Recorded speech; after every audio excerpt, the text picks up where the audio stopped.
After the success of 70s Australian new wave films like Wake in Fright and Picnic at Hanging Rock, the Australian film industry saw a boom of commercially successful genre movies, the sort of low-budget films that would bring in big crowds on a Friday night.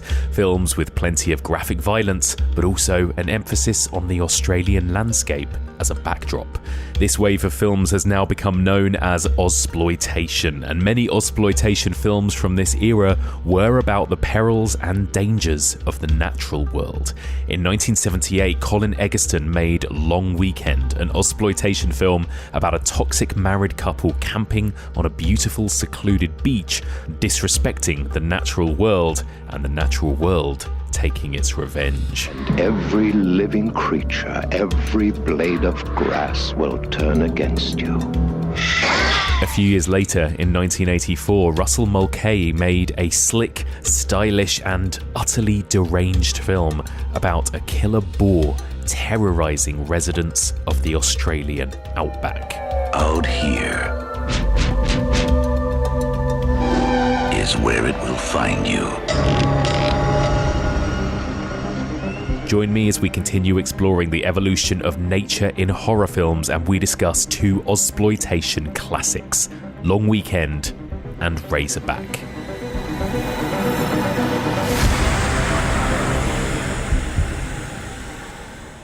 Welcome back to the evolution of horror. My name is Mike Muncer, and as ever, I am your host. In this podcast, we explore and dissect the history and the evolution of the horror genre, one subgenre at a time. We are currently in the middle of our 10th season, exploring the evolution of nature biting back in horror, and this is part 9.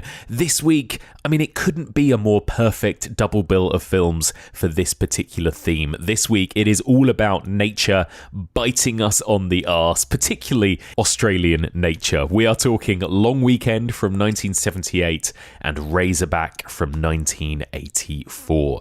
Both of these discussions will be spoilerific, so give yourself a real treat, especially in this hot, sweaty summer that we're having right now. Go and watch these two bangers before you listen to our discussion. So, joining me to discuss these two films, I've got a brand new guest with me. She is a freelance film writer, a critic, a lecturer, a horror scholar. She also happens to be an Australian expat. It is my great pleasure to welcome Lindsay Hallam. Hello, Lindsay. Hi, I'm a long-time listener, first-time caller. I'm a big fan of the podcast, so yeah, it's very exciting to be on. Oh, that's so lovely. Thank you so much. It's so nice to have you on at last. I always like to ask our new guests, just tell us a little bit about yourself and what you do.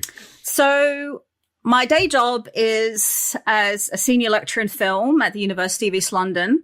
I moved from Australia about 10 years ago to take up the position. So I'm also the co-course leader of the film degree, the BA film degree. And so I teach, our course is primarily practice-based. So yeah, if there's any listeners out there who want to be filmmakers, come and study with us. I also teach a lot of the kind of film history, theory, world cinema modules. And I get to have my own horror and science fiction module as well. Amazing. Where students get to make something and also write about it as well. And we look back at, we actually have a week on eco-horror. Oh. So, And alongside that, I write mostly about horror. I've written a couple of books. Screening the Marquis de Sade was my first book, which is based on my PhD. My second book was part of the Devil's Advocate series on Twin Peaks Fire Walk with Me, which I know is a subject close to your heart. Oh, Lindsay, we are going to be best friends. Yeah.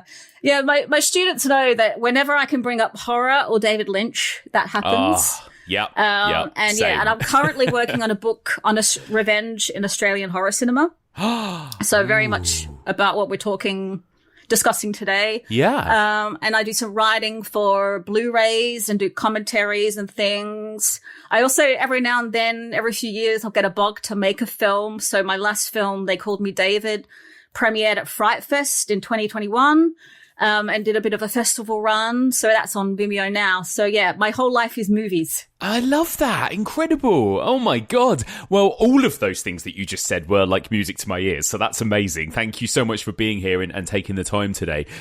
Where did your kind of relationship with the horror genre start, Lindsay? Do you remember like your first horror movie experience? Well, for me, I always actually go back to the music video for Michael Jackson's Thriller.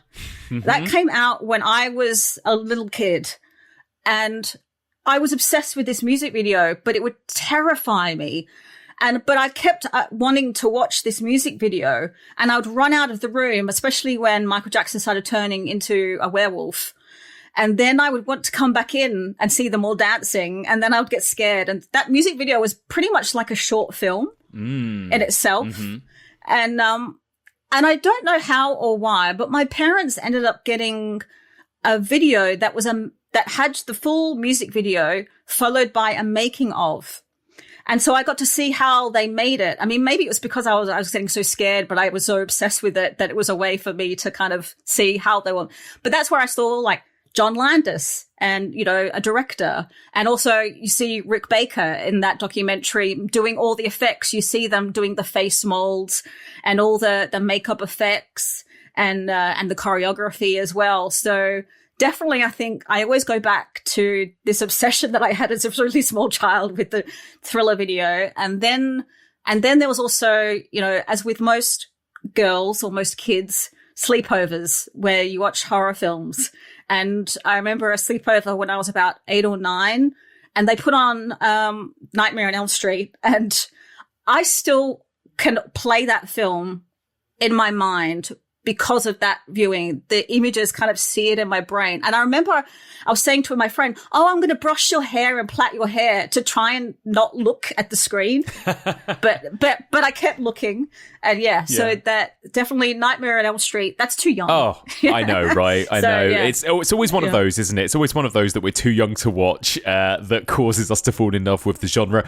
I mean, we are freakishly similar, Lindsay. I have the exact same horror origin story as you. Michael Jackson's Thriller, I was obsessed with it and with that making of documentary, absolutely. What about kind of now, you know, now that you're a kind of seasoned horror fan, do you have a particular kind of area, like a favourite subgenre, a favourite type of horror movie that you gravitate towards? Well, I wrote the book on Twin Peaks Fire Walk with Me, and the main premise of that book is that that's a horror movie. Yeah. And I've also just recently written something that's going to be Radiance Films that bring out Blu-rays. They've got a zine called Dirty Art House, and I've just written something for them about David Lynch as a horror auteur.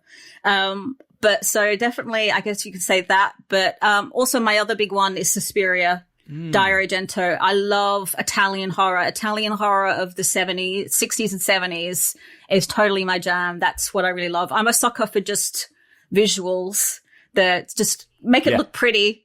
Like if the horror looks pretty, I think that's my sweet spot. Love that. Yeah, incredible. Good choices. Well, we are here to talk about the theme for this season I've called kind of Nature Bites Back, very much kind of eco horror. You mentioned already, you know, you do a bit of eco horror stuff. Tell me what are your kind of thoughts on that area of the genre? Are you a fan of kind of eco horror and animal attack movies and that kind of thing? Yeah, so I am a total animal lover. So I do love these films. I do love it when an animal goes and kills a bunch of people.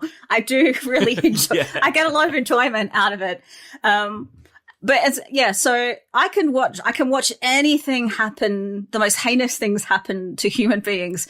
But I do struggle if anything happens to animals. So like, I actually struggle probably with like nature documentaries. I really don't. I can't handle it. I can't handle the brutal truth of nature. But there's this whole thing. It's this aspect of horror which is all about just survival.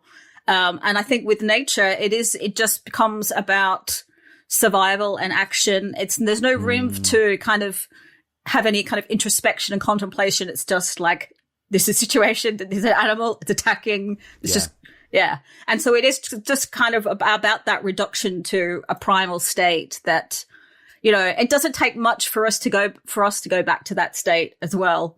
It is all just this thin veneer. It doesn't take much to kind of just get us back to that point again. Yeah. I think that's what I find really scary about it. There's a real kind of like, I don't know, there's a loss of control, I think, that these movies remind us of, right? That we're kind of small and insignificant, I think, compared to the world around us. And in some ways, you know, people always used to like last year when I covered Home Invasion and everyone said, oh, that's the most troubling, difficult subgenre for me. But I don't know, in some ways, I find these movies more stressful. Like Long Weekend, what we're about to talk about, I find incredibly stressful watch. And last week, my guest and I discussed Wake in Fright, which that's one of those incredibly powerful movies, right, where there's barely even any actual on-screen horror, and yet I can almost not bring myself to watch it because it's so stressful and anxiety-inducing, you know? It's like Wake in Fright is just like, it's hell. It's just like going to hell. Yes. And you just, it's almost like you can't escape it. And there is that whole thing, like you say, no control,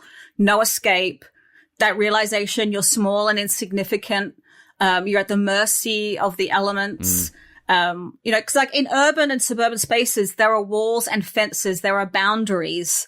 And certainly with like, you know, the Australian kind of outback and desert, there are no boundaries. It's boundless expanse. There's nothing kind of, it seems like there are no rules, or there is no kind of order that we can impose on it. Yes. I always think of that Werner Herzog video where he's when he's shooting Fitzcarraldo, when he has that thing where it's like, the trees are in misery, the birds are in misery. And it's this whole, I mean, it is so, you know, in order sometimes to survive, something has to die. Like, I have 2 cats that I adore more than anything. And the thing is, they have to eat meat. Like, the only way that they are going to survive is for something to die. Yeah. So, there's that aspect to it. And there's also, I think, with all this fear and destruction and misery, there's also the undeniable beauty at the same time. There's this idea of the sublime. It's awe-inspiring but terrifying. And so there's this positive and negative aspects that are kind of fighting each other. Like, there's that whole thing of like, we have to be near nature and green spaces for our mental well-being. Yeah. So we have to have some exposure to it. And like in an Australian context, there's this whole history kind of pre-colonization and pre-invasion that goes back, you know, so many thousands upon thousands of years. And that there was a time where there were peoples and cultures that were able to achieve this balance with nature and the land of respect and honor and like coexistence. And that history and that knowledge has tried to be erased, but it's still there. And so I think with a lot of these horror films, it's that reckoning with what with what kind of Western civilization, colonization has kind of wrought on the land, and the critique that maybe we got it wrong or we have got it wrong. Yeah. And there's this guilt, I mean, which is central to what Long Weekend we're going to talk about is like this idea of guilt. Definitely, yeah. And actually, I want to come to kind of Australian horror in just a second, actually, because I think you're so true, and that's almost like another entire subgenre in itself, isn't it? Are you much of an outdoorsy person yourself, Lindsay? Like, would you consider yourself kind of at one with nature? No. I'm a nerdy film watcher. I just stay indoors, and I think that was the things like growing up in Australia. So I was actually. My family, like, I was born in Manchester here in the UK, and then we moved to Australia when I was about 2 years old. So I grew up in Australia, and then I moved back here 10 years ago. So I've got this weird relationship. But I think it was this whole thing when you're growing up, when you're a teenager, you kind of reject what's around you. So this whole thing of being outdoorsy and going to the beach, I was like, nah, I don't want to do that. I just want to stay in and watch movies and stuff. And also, like, for PE, they made us go to the beach for PE. Yeah. And of course, as soon as you make it something that you have to do, like learning for school, and like we had to like run on the sand, and that's just awful. Like running on the sand is awful. And then you'd go into the ocean, and there used to be these little things, like not jellyfish, there were stingers. And they were just like these little things, and you'd brush past them and they would sting you. Oh no. And they were so you would come out, and like I remember towards the end, where one of the last times we were made to, when I was in high school, I actually almost came out in like a weird rash. It was almost like I was allergic the ocean. And my mom ended up writing me a note saying, Lindsay doesn't have to swim in the ocean anymore. So it's like I was bodily reaction against doing this. Yeah. So my God. No. Yeah. It's. I mean, like, it is. Did you ever have any scary like animal encounters in Australia? Because, like, again, you know, we're going to talk about this a lot as we go, but Australia, as portrayed in a lot of horror films, is a terrifying place for human beings. Yeah. Well, I mean, that's the thing is, like, where I grew up in Perth, or Bulu, which is its traditional name, their redbacks was the big thing. And my dad, not long after he moved to Australia, my dad was bitten by a redback and ended up in hospital. But luckily, I managed to avoid any spider bites. But every spring was magpie season, basically, where they would have their babies. So they would get very, very territorial, and they would swoop. And at my primary school, there are all these trees, and like the magpies were nesting in them. So like to get home at the end of the day, you'd have to like run through these. Oh my God, like the birds. Yeah. Yes. Like every spring was the birds. Like that was every spring was the birds. Like that film was my reality. So where I lived was in the suburbs, deep in the suburbs, but there was a park just up the road. And I remember for one of my birthdays, we'd had a sleepover, and the next day morning, I think my mom just wanted us to get us out of the house. So we went up to this park nearby, and because it was my birthday, I had like a little sparkly hair tie in my hair. So we went to the park, and as we were walking into the park, I felt this like boom, like back in my head. And it was a magpie had swooped down and like pecked me right in the head where this sparkly hair tie was. Oh my God. So I was wearing sparkly stuff in my hair. Like I may have just gone out there with like a sign saying, magpies, please swoop me. So this magpie just like was terrorized, like swooping, would not leave me alone, to the point that I actually turned and left my friends, ran home up the street, and this magpie chased me all the way up the street back home. Oh my God. And I got home and I'd like told my mom, and the whole thing was like, so this whole like sleepover the night before, my mom had heard us all screaming, but she'd been hearing us screaming like all night, like a bunch of, 8-9-year-old girls. All they do is like scream and carry on. So she didn't realize that we were being swooped and terrorized by this magpie. But so I got pecked in the head by a magpie. And then, it was always, for several years, it was always very like, oh my God, a bit of a fear. Jesus, I love it. Yeah. Even the birds that we get in the UK are more scary in Australia. I love that. That's incredible. Mm-hmm. And so let's talk a little bit about Australian horror specifically. Like I said, we talked about Wake in Fright and Pinnack at Hanging Rock last week, and obviously we're talking about two more titles like that this week. It does seem like Australia has an incredible tradition and history of horror, particularly from about the 1970s onwards, right? What do you think it is that makes Australian horror kind of stand apart from like Hollywood horror, for example? I think, it is just the uniqueness of the place. I guess for most of the world, it is this unknown, far away place. Like where I grew up, Perth is the most isolated city in the world, and it really is far away from everything. You are really feeling like you're far away. Wow. And there's there's the unique landscape. There's just this great expanse in the middle of the continent that. There's just there's extremes, extreme temperature. Like, I remember my dad works in mining, which isn't, there's problems there. But he went away to a site once, and it was 49 degrees Celsius. Like I don't even want to think about that. Like that just. No. And I was on a film shoot once that was 46 degrees at a weir, and that was just insane. So there's the extremes of heat. I think there's a line in Wake in Fright where Jock, the policeman, says something like all the high suicide rates, and he's like, and he goes, they say it's the heat. Yes. And it does kind of drive you. Like I remember, like. When it gets, I do not miss Australian summers. When it gets above 40, like it does kind of fill me with rage. Like I remember just being like, you try and go out family, picnics or things like, especially around Christmas, because that's when it's summer, it's Christmas time. Yes. Going to family things outdoors, and I would just be losing it kind of makes me lose my shit a bit when you're just so hot, you just can't escape it. So there's just all these extremes. Yeah. So I think definitely just the uniqueness of the place, these extremes that you have within Australia. Obviously, you can mind that for horror.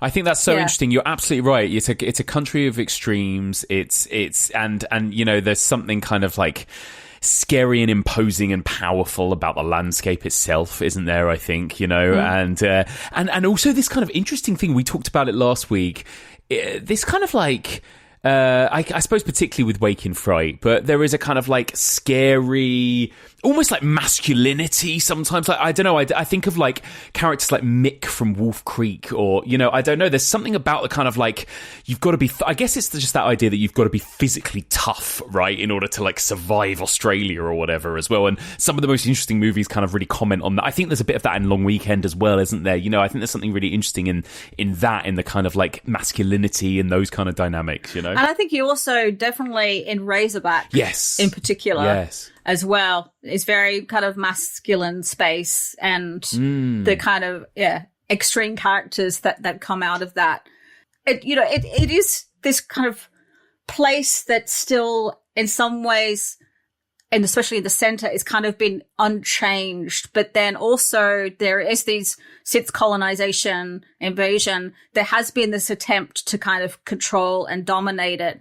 Like modernization, industrialization, all the riches that the landscape holds, like have been mined and stripped out, farming. So there's all this exploitation that's happened of the land, stripping it of resources.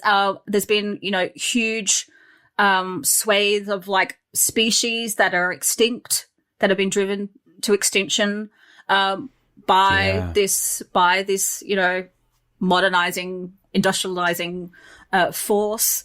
And so I think that, again, I always go back to like, there is this kind of reckoning with what has been wrought upon the land, that you get with a lot of these films. The fact that this colonization invasion happened at the expense of the indigenous peoples. It was a genocide.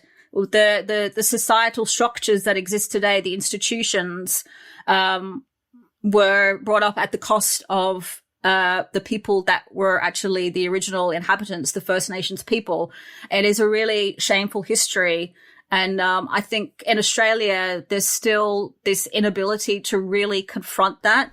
I think about the referendum that just happened in Australia in October, which is just about like the least possible thing you could do, which is just giving a voice to Indigenous peoples in Parliament, and just recognizing them in the Constitution. And it was voted down, I think. And I think a lot of it is just this inability. People don't want to confront what happened. Yeah. And it's weirdly enough in the horror films and I think it is the layer of genre conventions. Oh no, it's just about a giant pig. Yeah. Or, and that, or it's just about, it's just these rampaging animals. And it's just like, no, you're actually starting to get that critique. You're starting to get that reckoning, that realization and acknowledgement that you can't make on a surface level is kind of feeding. And that's what makes it scary, because we can't keep doing that. And what about, like, I feel like it's probably relevant to talk a little bit about specifically Ozsploitation before we get into these two movies. And we touched upon this very briefly last week because we talked about Wake in Fright, and I guess that in a way that was one of the movies that really kicked it off, wasn't it? But this particularly this kind of like wave of movies in the 70s and 80s that I guess has since become known as Ozsploitation.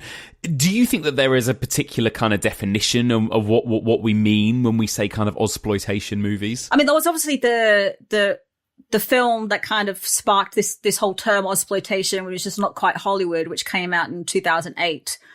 And I guess it's just in many ways it was. So I guess what happened in the 70s is that you obviously had the Australian New Wave, which were these more kind of art house films, the kind of playing at international festivals. So like Picnic at Hanging Rock, which I think you looked at last week, didn't you? Yeah. Picnic at Hanging Rock, but a lot of all these kind of they were actually period dramas, like the Getting of Wisdom, and I'm trying to think there, My Brilliant Career, that were these period films looking at particularly kind of colonial history. So they were still very much from, the white perspective. But yeah, so these were kind of more, your art house films. But really for an industry to flourish, you have a good kind of art house cinema, but also a genre cinema. And so that started to also happen alongside these new wave films. You had the beginnings of horror films. I mean, Wake and Fright is interesting because that was 1971, and also you had Walkabout. So you had Ted Kocher from Canada coming and making Wake and Fright, and you had Nicholas Roeg from Britain making Walkabout. And so you had these foreign filmmakers, and it almost kind of legitimized or showed Australia that they could make films as well.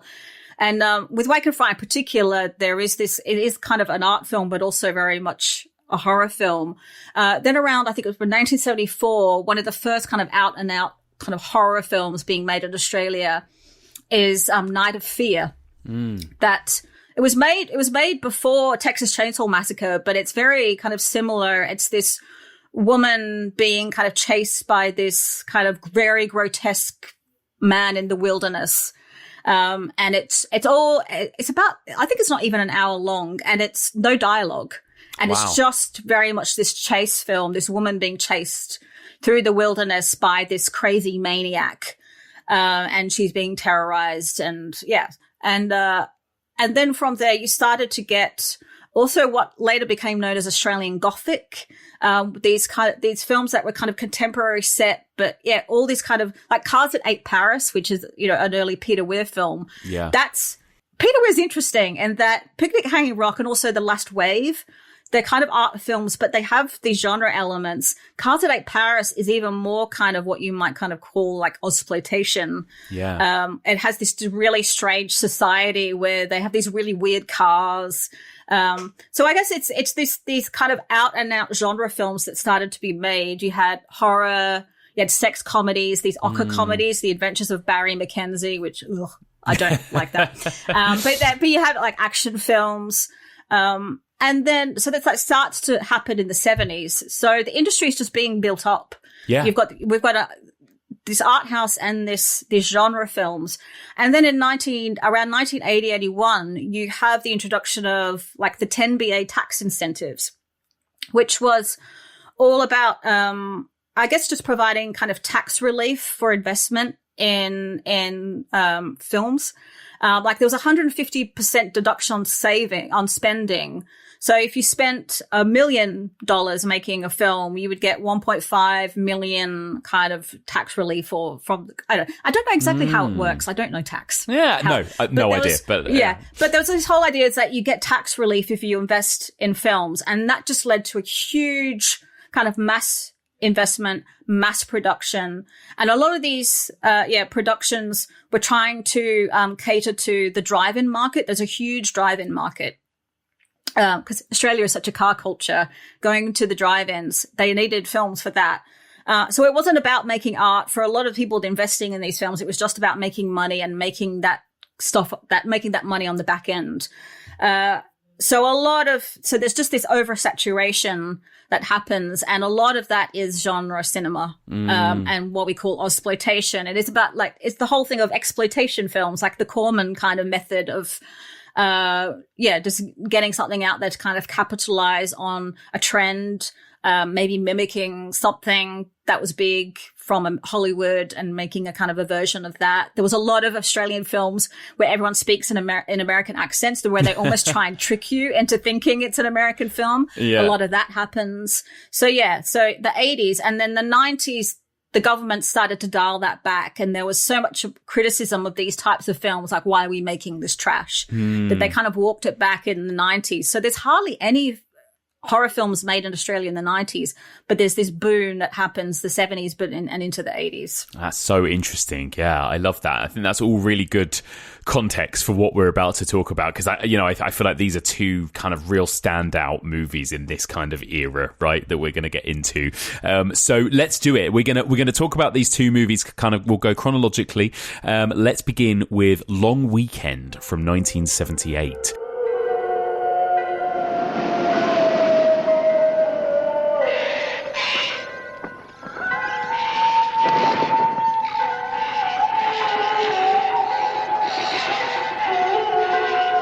Listen to the sound of evil. It is out there, waiting.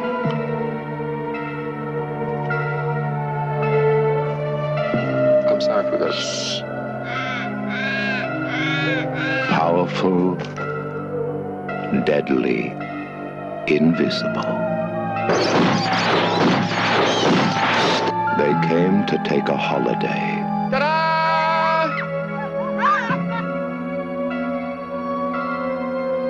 Now, they are running for their lives. Because something is out there. There are secrets. There are mysteries. There are forces beyond imagination. Challenge them, and every living creature, every blade of grass will turn against you.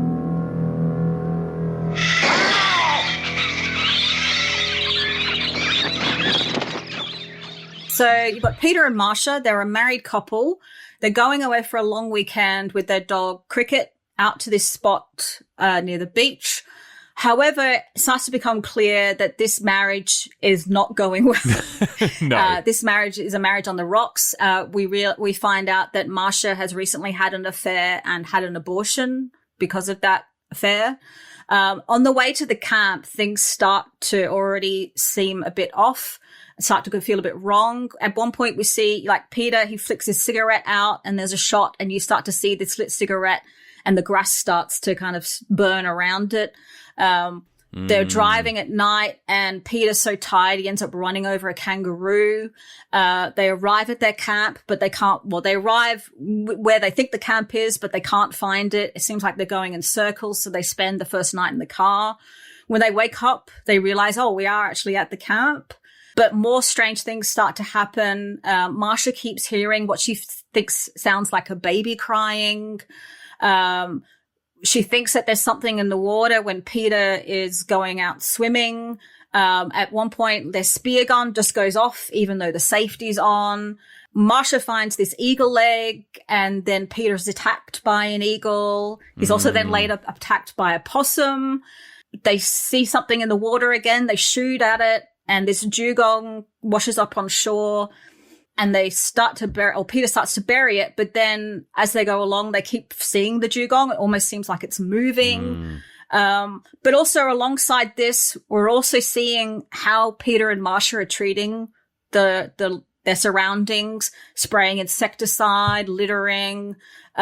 Peter's chopping at a tree for no reason. He shoots into the ocean. At one point, Marcia smashes the eagle leg.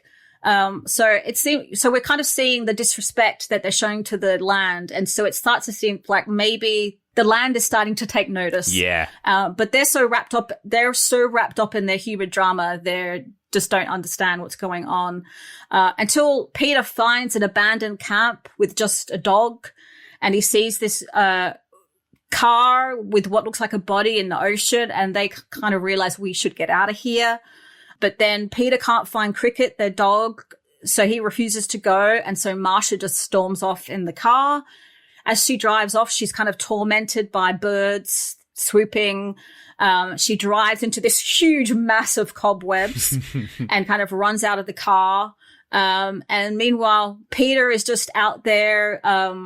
He finds Cricket. He's just there by a fireplace. He set up a fire, but he's hearing all these noises. At one point, he shoots the spear gun because he hears something.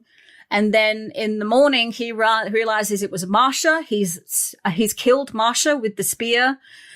He starts just running through the wilderness. He finally runs to a road and he's run over by a huge truck. Yeah. And that's the end. Yeah, run over just like that kangaroo, basically, right? It's in some ways, it's like the most perfect summation of everything I'm doing in this whole series, right? It's like, it feels like the ultimate kind of nature biting back movie in a lot of ways. What do you kind of think of this movie generally, Lindsay? What's your history with it, and what do you think of the movie? I love this movie. I really do. I think it is a perfect balance. What I was just talking before about what was happening in a lot of Australian films of the 70s, where it is quite experimental. It's not like an out and out art film.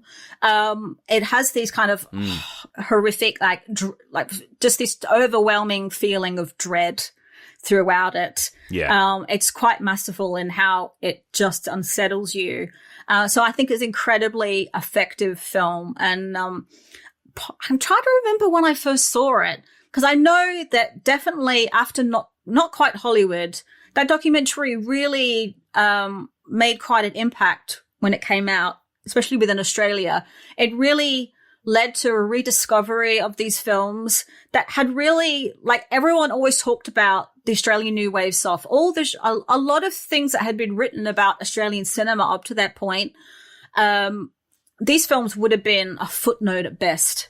Like, they were not taken seriously whatsoever. And I think Not Quite Hollywood was quite instrumental in kind of beginning this reevaluation of these films. And I think Long Weekend definitely was one of these gems that was rediscovered, reappraised, and people really started to recognize how great this film was. And I don't really think that it had been that way beforehand. There's this great DVD Blu-ray company in Australia called Umbrella that started to bring out a lot of these films on DVD and kind of give them, you know, the releases that they deserve, that were really treating them as these kind of classics of Australian cinema.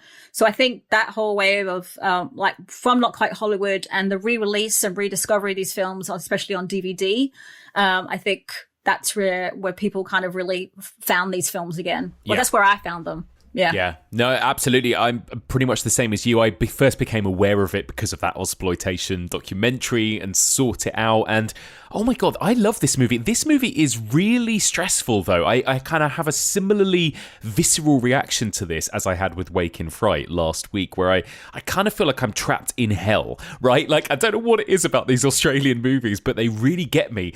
I think partly it's because of the two characters in this. They're brilliantly played, but they are awful, insufferable characters that you're kind of stuck with, right? And again, it just feels like this never-ending hell that these characters and we can't escape from, you know? And it's very scary and stressful. Yeah, and the whole thing is, it's never clear whether there is something really happening. Mm-hmm. It really treads this fine line where it never says out and out, oh yeah, the animals are out to get them or nature is about to get them. Is this actually a nature's, and why this couple? I mean, they are insufferable, but why has this couple been made to atone for all the sins of like humanity? Yeah. and again, it begs the question of that. They're not these kind of extreme characters that you get like in Wake and Fright or that we'll see in Razorback. They are kind of this somewhat an ordinary couple. They're a city couple. Yeah. So a lot of these Outback films have the characters from the Outback who seem, you know, these kind of extreme almost caricatures or just these larger than life characters. These two, and I guess there's also the tension that comes from them. Like they're just constantly fighting. So you're tense and stressed because it's this couple that are fighting all the time and they're vicious.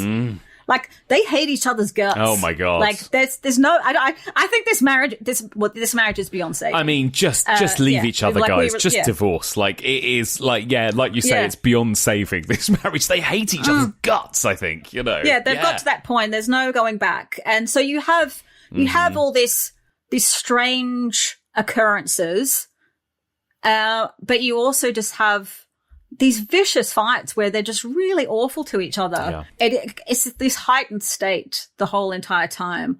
And they're so wrapped up in this human drama, and it's very much a relationship drama at the same time. But yet they're so ignorant of what's happening around them. And we as the viewer and, you know, guided by the camera work, we're constantly being shown like this close-ups of her spraying insecticide everywhere. We see the cigarette, what happens after he just thoughtlessly flicks his cigarette out the window. So we're constantly seeing what the destruction that they're wreaking just by... And it's a lot of things, like maybe a lot of people would go for a long weekend. Yeah. So it's also reflecting back to us what maybe a lot of people kind of act around these surroundings. Yeah. This is why I don't go camping, Lindsay. Oh, God, no. No. It is just awful. And I think you're right. That's what's so powerful about it, is that you're seeing these characters and you can feel that build of dread. You know, it's just a regular camping weekend. In some ways, they are a slightly heightened version of any couple, right? And I think there is something relatable in them, even though they are quite monstrous. But you're right, like those little throwaway shots of him putting his cigarette out and, you know, chopping down a tree, or her spraying insecticide, and we're becoming increasingly aware of nature around them and the way they treat it, right? And it just kind of builds and builds and builds. It's almost excruciating. I do love the way that this director kind of tells this story. How do you find it? How do you find Colin Egglestone's kind of direction throughout this film? It's really well done in that it all looks very real and recognizable, but everything becomes imbued with this sense of portent and everything's off and this air of dread. But he's just kind of showing things as they are. And yeah, so there is the fact that there is this ambiguity and this constant question of, is this really happening? Like, is there some kind of almost plot? Is this nature kind of rising up against them? So it doesn't have the heightened tone and characterization that we see with a lot of Ozsploitation films, like with Razorback. The animals aren't overtly kind of monstrous. We see koalas, we see swans, we see possums. We don't see, they're not all like crazy, like it's not all crocodiles and sharks and you know, these really menacing creatures. It's these what seem like quite harmless creatures. Yeah, they're just going about their daily lives, these creatures. But you do also get this sense that they're kind of observing or judging. And maybe a lot of it, I think, is also the soundtrack. Yeah. So you have these shots of these are just a montage of different animals just around.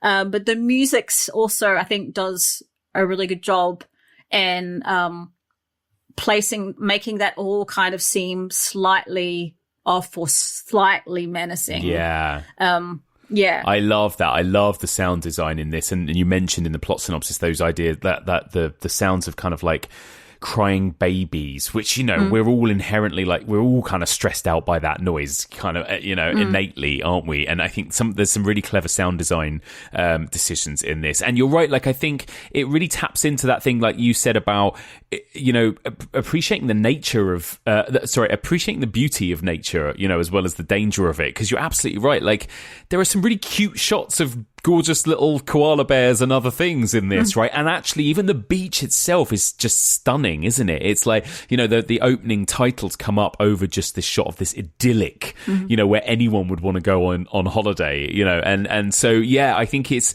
doing something really interesting in that regard, isn't it? Like you say, it's not like this, I don't know, this even in Waking Fright, the kind of harshness of the outback, like you don't really get that so much in this. It is kind of really beautiful, but there's just like something there going on in amongst it, isn't there? Just kind of going, you should be respecting this, not messing with it, kind of thing. Yeah, because the ugliness comes from Peter and Marcia. The ugliness comes massively. from them, their fights, and what they're doing, the littering, the spraying, insecticide, they're bringing the ugliness to this beautiful space. And they're not honoring it. They're not respecting it.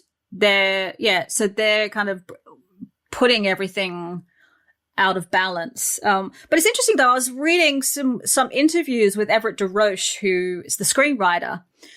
And, he actually was saying that he thought that the film, didn't bring enough sympathy to the animals. He thought from the outset that they were shown as a threat, and that he wanted there to be more sympathy for the animals. And I don't agree with him. Like, I feel like we were just saying, I view those shots as not as menacing. But then I read a review from when the film came out from Cinema Papers, which is this cinema magazine from Australia, of the time. And there was this, I remember this review was saying, the goanna is filmed like a crocodile and the wombats look demonic or something. And it was so weird. It's like, I didn't get that at all, but I don't know, maybe at the time people, but so, it is odd, but I know that Everett DeRoche, had a hand in, there was a remake of Long Weekend made in 2008.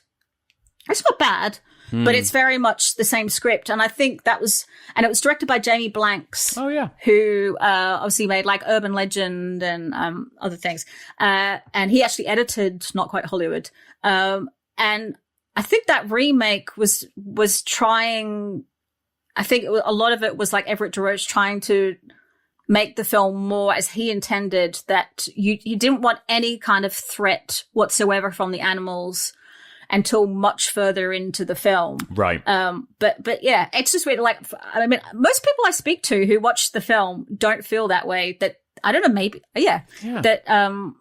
that the sympathy is with the animals from the outset, I feel. I would say so. I mean, you have the first shot, which was of a spider, and I guess the music is kind of, and I guess maybe it depends on how you feel about spiders. Just seeing a spider might put some people on edge. Yeah. But it's just interesting that the screenwriter kind of felt like that sympathy wasn't there at the beginning. Interesting. Yeah, I agree with you. I think, you do get a few creepy shots of like the wombats and stuff at night, right? But not in a way that makes them look evil. It's just, this is what nature looks like at night, right? So yeah, I agree. I think it's kind of impartial in terms of the way it portrays those animals. But I think some of the choices of animals are really interesting. You mentioned the dugong in your synopsis.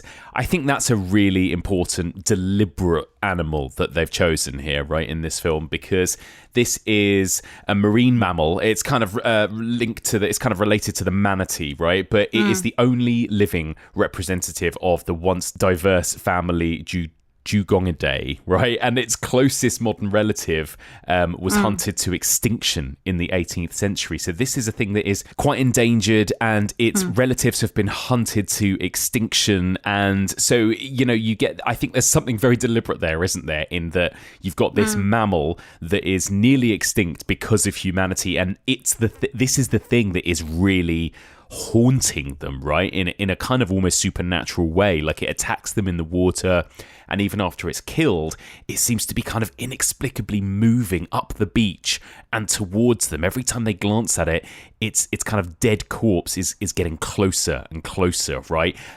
It's kind of on the nose, I think, but I feel like it's a very, very much a deliberate choice to use a dugong here in these sequences, Yeah, that's probably the only kind of supernatural or odd, strange, unnatural thing that seems to be happening is this because it's dead, but it seems to still be moving.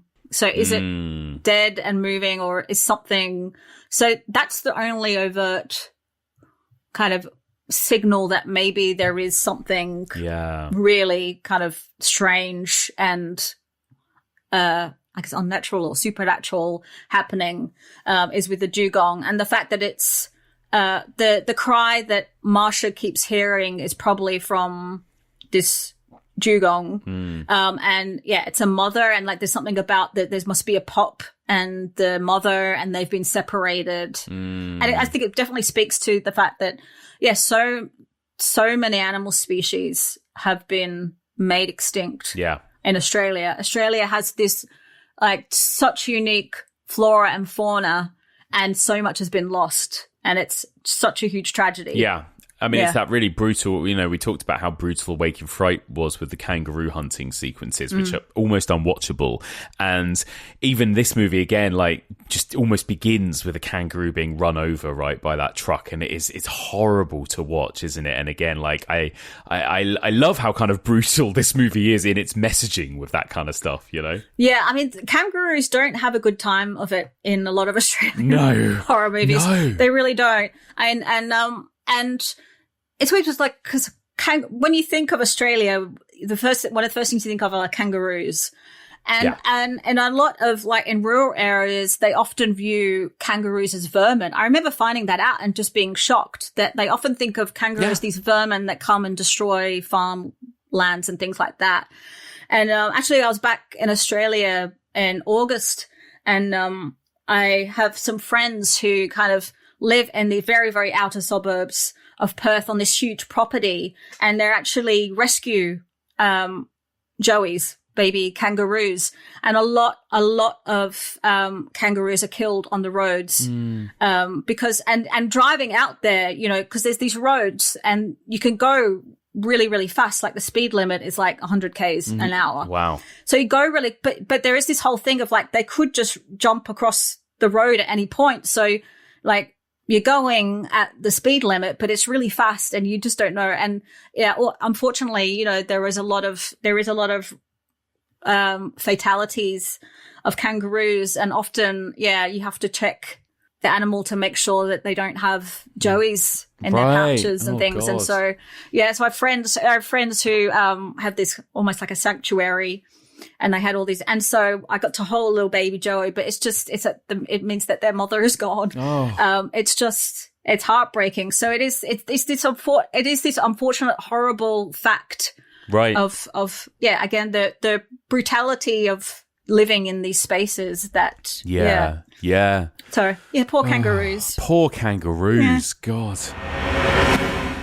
Hello, everybody. Just taking a quick moment to thank this week's sponsor. That's $20 Patreon subscriber, Stephen Ripley. Stephen, really sweet, just sent me a very short but very lovely message, which I'm going to read for him right now. Stephen says, "Hi, Mike. Bravo to the evolution of horror. Thanks for all you do, and cheers to your memorable guests, our wonderful EOH community, and of course, the many artists who have created and evolved the horror genre that we love so much.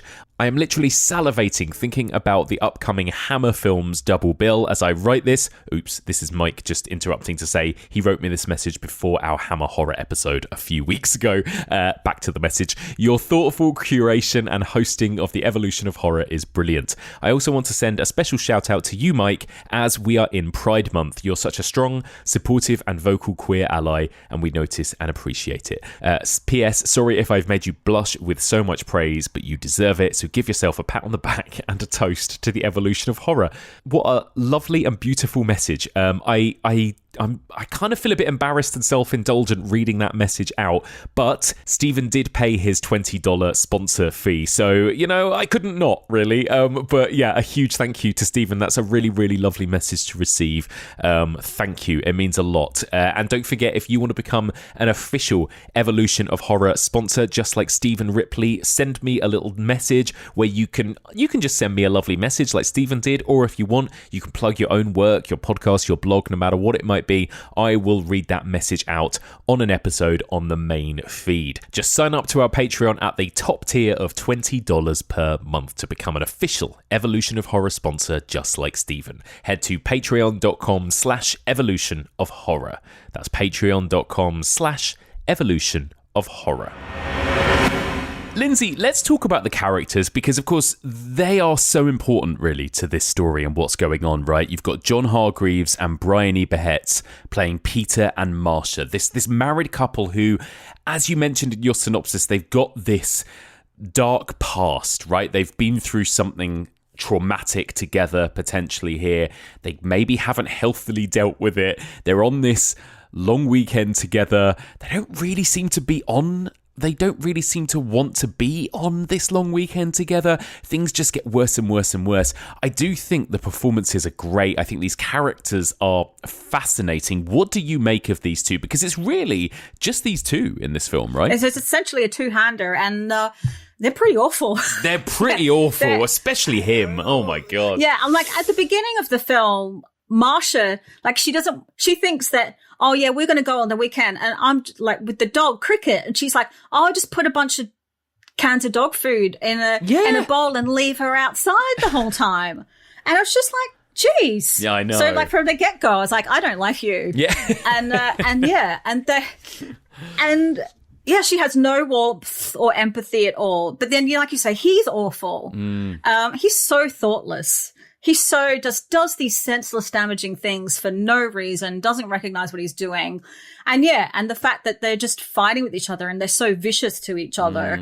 They are not, they're definitely not sympathetic. They're definitely not sympathetic from the outset. No. And I think there's this interesting dynamic between them as well she clearly doesn't want to be going on that trip either, does she? That's the thing. Like, he's booked this for himself, I think, right, by the looks of it, right? And he kind of very much wants to be there at one with nature, but he does really stupid things as well. Like, why is he chopping on a tree with an axe for absolutely no reason, right, as well? And I think, like, from the get-go, you kind of get this impression that it's almost like he's trying to prove something to himself. And I wonder if that comes later with this idea of, like, these two have kind of at some point, like, maybe she's had an affair, right? And again, I think it comes back to that idea of fragile masculinity a bit in this movie, right? I think I especially get from him. It's constantly like he's trying to sort of prove something to her or to himself, you know? Yeah, because the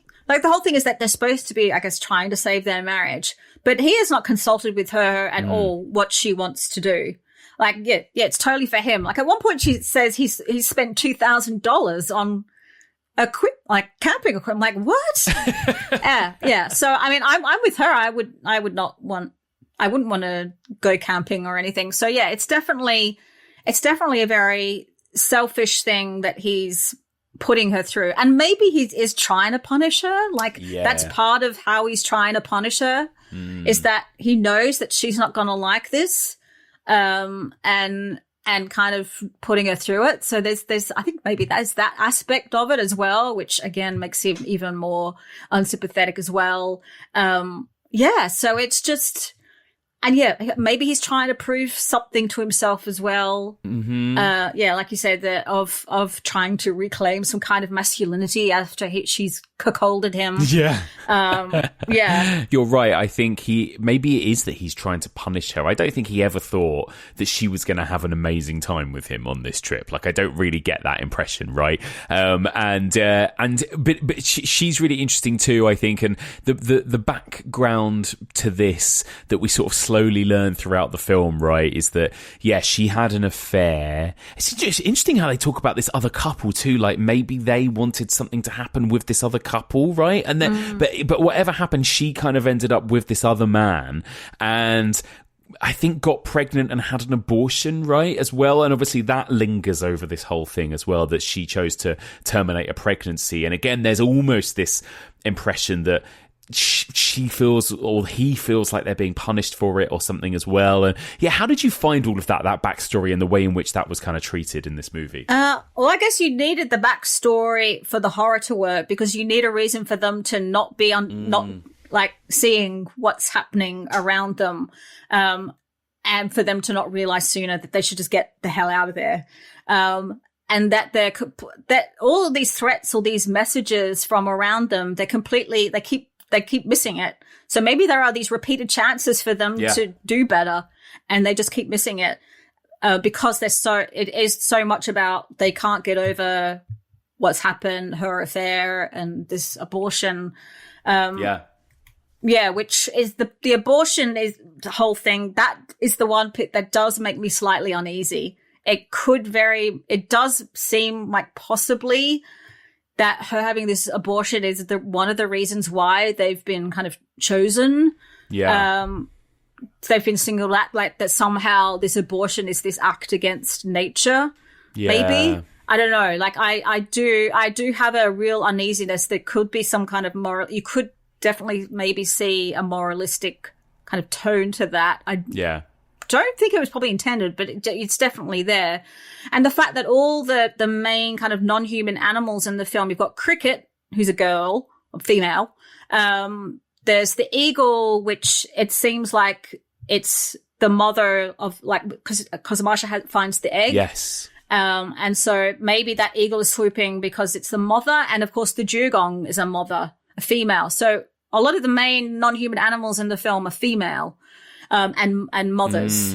And this is completely antithetical to Marsha, who is definitely not a mother, seems to have no maternal instinct. And there's this weird line during one of their fights when they're basically, he's going off at her again because of the abortion, bringing up the abortion. And he says something like, does he say something like, "You said it cried"? Like, it was this really weird line. Because I think he refers to it as a murder, and she's like, "It wasn't a murder." And then he says something like, "You said it cried." Yeah. And I'm like, obviously it didn't cry. It wasn't even enough of an it to do anything at that point. So, so there's a really, like, maybe she kind of was out of it and she said something, I don't know, but it's just a really odd line. Mm-hmm. Well, I think he throws back at her. I think there's something, and I think that's what kind of really helps that for me in terms of not feeling too much like it is like this moral pro-life movie or something, because like I was worried about that, I think too. But I think actually it feels to me at moments like that, like, okay, this is actually psychological. Like I think maybe the two of them or one of them is having some sort of breakdown in this, right? Like whether it's guilt, personal guilt over what they've done, or, you know, just this kind of rage they have at each other or something, or I don't know what it is, but I feel like, I don't know, it feels like a lot of it is coming maybe from them, I think, you know, particularly that moment when she's driving right before she dies, really, but that moment when she's driving into the all the birds attacking her, it feels to me like she is having a sort of freak out at that moment, right? That could easily be some sort of hallucination or something. So yeah, I like that there's that bit of ambiguity of, is it supernatural or is it psychological, you know? And I think also Marsha is a really interesting character, and that in a lot of eco horror films or these nature bites back films, and certainly Australian films, women are usually equated with nature, femininity and nature are kind of connected and linked together. I think specifically we're speaking of kangaroos before. There was another film, I think it came around 86, called Fair Game. And it's about this woman who runs a kangaroo sanctuary in the kind of outback, and she's terrorized by these men. And there's one really horrific scene where they terrorize her, they strip her, and they tie her to the hood of the car like she's a mounted trophy and drive around. And it's just, and then and thankfully the rest of the film is her getting revenge on them. So they really get it and they deserve it. But throughout the film, she's got this sanctuary, and it's this whole thing of femininity. It's almost like a kind of rape revenge. But she's always continually linked with nature. And I even think about like Mad Max Fury Road, which is so much about femininity, about these female characters. And the female characters in that film are very kind of strongly linked with nature as well. Like there's this older woman whose name is the Keeper of the Seeds. So there's often this traditional link between, femininity and nature. And Marsha is actually really a complete kind of opposite to that. So she really is this unique female character that she rejects kind of maternity. She has no maternal instinct, and she's completely out of sync with nature. There is no connection with nature at all from her end. So she is a really interesting character in that way. Yeah, I agree with you. And actually, yeah, Mad Max, is a perfect kind of Ozsploitation example as well, isn't it? Very much part of that movement, and George Miller. But yeah, no, I agree with you. I think they absolutely are. They're so interesting the way these characters are portrayed, particularly against that kind of backdrop of nature. How do you find those moments of horror when something, kind of really kind of overtly horrific does happen involving animals or whatever? I always find that's such a challenging thing to make happen in these sorts of films, isn't it? It's famously, people like Spielberg wasn't able to pull off creating a realistic looking shark, and that's always kind of been part of the challenge of making a good animal attack movie. How do you find those moments of horror in this when our main characters do get attacked by the birds or whatever else it might be? It does a really good job, I think, of not showing too much. And like you mentioned, the sound design. The sound design is doing a lot of the work, and it's good because sometimes when you show, it's the whole thing, like with Jaws. Like if you show the creature, the animal too much, you can start to see the seams. You start to see that the fakeness of it. So it does a really good job in implying that a lot of things, because we just have these shots of them kind of observing, and then you just have these, there's the eagle swooping and the possum kind of biting him, but it's all done quite well that you're not really kind of seeing things very graphically, that so much of it is through implication, and again this whole that it's not telling us outright whether these animals are attacking kind of deliberately, consciously. Yeah. And I think it's one of those movies that kind of really snuck up on me. Like I was on board with it, but I wasn't realizing quite how stressful and scary I was finding it until but I think it just gradually increases, doesn't it? It just ramps up, and I think their kind of manic energy ramps up as it goes as well, and I think the filmmaking does a tremendous job of kind of crescendoing towards that end point, doesn't it? Yeah, and it's just interesting that there is this ambiguity, but I always think about the tagline for the film, which is that their crime was against nature, nature found them guilty. So that tagline seems to suggest that there is kind of a deliberate conscious attack. And I guess it just brings up like this whole idea of nature found them guilty. This idea of guilt, I think, is so strong. Yes. Because it is confronting us, the white prevailing settler culture, colonial culture, that of the guilt of they are guilty again for many, many things, against the land, against indigenous peoples, they're guilty of many, many things. And it's maybe this whole idea of what's coming to us for what has been done. It's really, and as well, like the face of it on the story, like what the conversation they have when they stop off at a place at the beginning, and the locals have never actually even heard of this beach as well. There's something kind of interesting about that too. Like, why is it that no one's heard of it? Is it like this place that exists in some parallel universe that's there to torture them? Is it like some sort of hell that they find themselves driving into? Again, like all of that is really ambiguous. Who's the other people that they think are there? There's like a van parked up on the beach, right? Who the husband is just kind of obsessed with going to find as well. Like, and all of those kind of question marks just around the world building of this, I find really interesting as well. Yeah, and it goes back to like, I know that the screenwriter Everett de Roche kind of said that he wanted nature to be the hero of the film. He kind of made it with that in mind. And I think he said something like, my premise was that Mother Earth has her own autoimmune system, so when humans start behaving like cancer cells, she attacks. So it's kind of this whole, so it plays into this whole idea of humans being a cancer or a virus. And this idea of like the Gaia theory, which is that Earth itself is its organism. So how humanity has acted, could be seen as some kind of virus.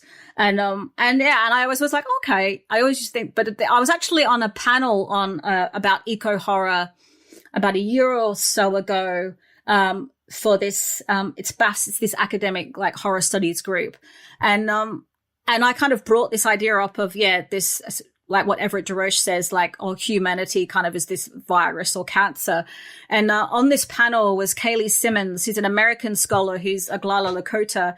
And she spoke about how this idea of humans as a virus, there's a harmful aspect to that because it ignores a lot of human history. There were points where humans did live in harmony with nature and they didn't cause environmental catastrophes.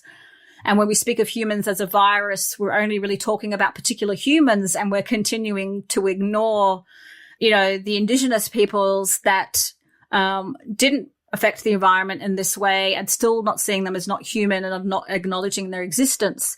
So it's interesting that this film, I think, is still very much made from this kind of white colonialist point of view, and that we're also forcing nature into this mold, this whole idea of like, well, we treated the land this way, so when they find us guilty, they're kind of going to act the same way, that this revenge is going to take this kind of very destructive, punishing form. Absolutely. Yeah. But I think this movie does do that in some regard, because these two characters are city slicking outsiders, aren't they? That's the thing. Like, they are people from this very kind of like white corporate world almost, coming out and disrespecting the land. So I do think that's interesting. How do you find the ending? It's an abrupt ending, right? Just the way that he runs out into the road, is run over by a car just like the kangaroo, bam, end. That's it, right? I mean, I kind of feel, I love the ending. I love how it kind of plays out in the final act.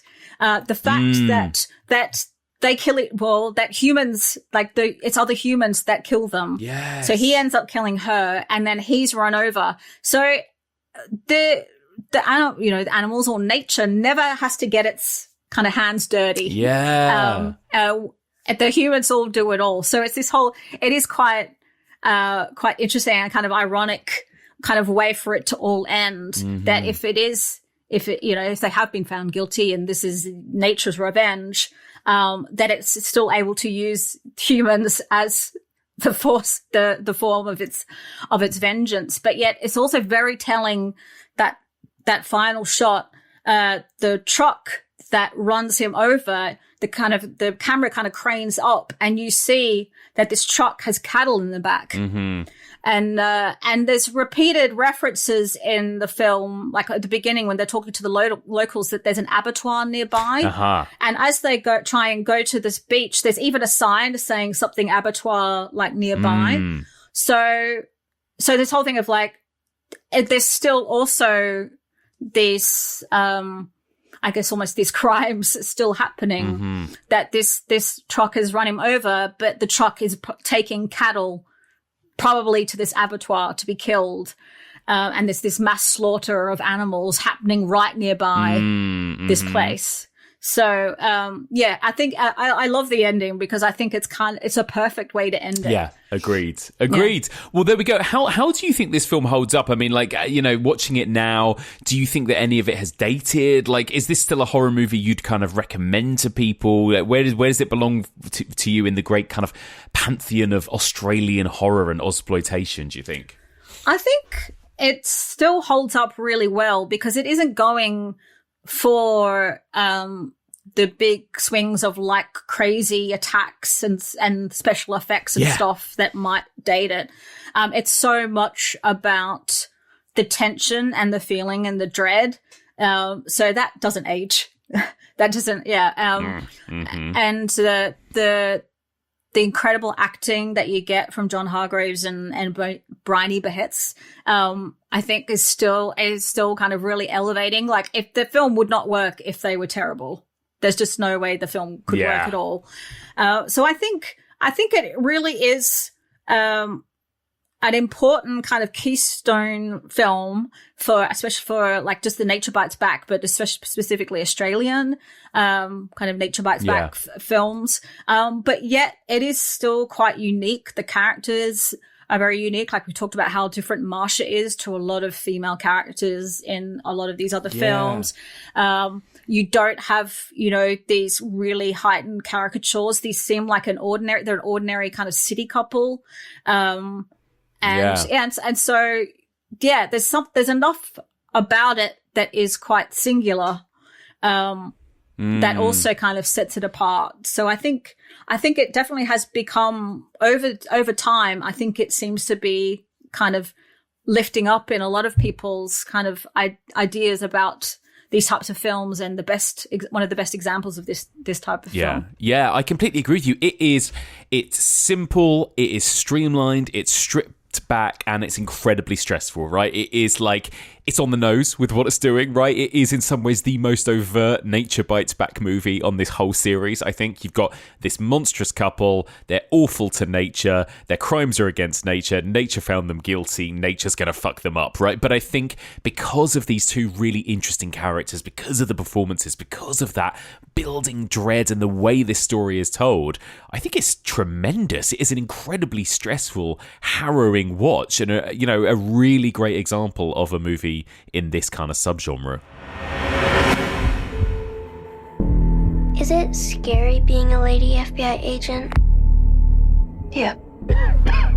Take a nice long look. A letter was left with the bodies. Signed with one word.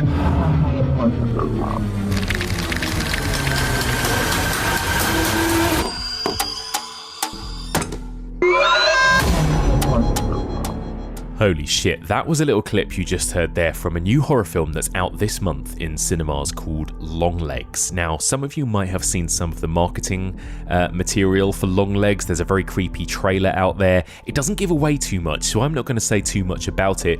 It's a new horror film directed by Oz Perkins and starring Micah Monroe and Nicolas Cage.